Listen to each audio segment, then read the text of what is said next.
Hola amigos! Today we are going to buy carnitas for the torta because we are going to make torta de carnitas. That's what they call it here.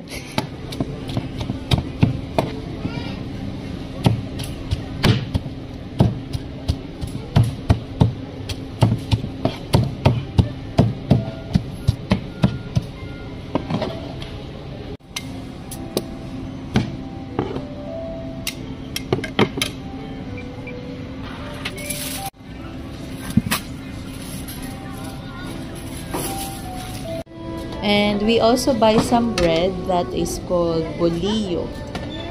And we can use this to make torta. I want two.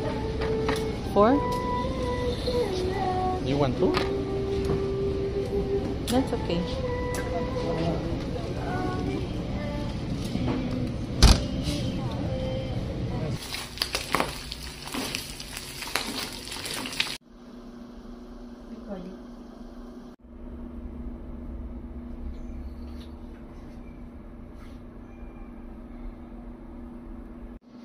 Ayan, so here it is. We are going to make torta de carnitas. Ayan. So, here's the bread with cheese. Ayan.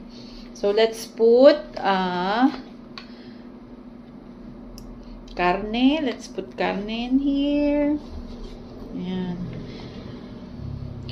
This is one of my favorite Mexican food because the carnitas, it tastes like lechon in the Philippines. Ganun ang lasa niya. It's really good. And then let's put pico de gallo. Yan. Yan.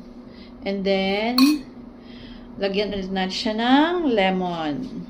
Then let's also put some avocado. In Spanish, aguacate. Put avocado on it. Yan. Guacamole sauce. Just a little bit because it's spicy. Yan. Yan, grabe. Yan, and it's ready.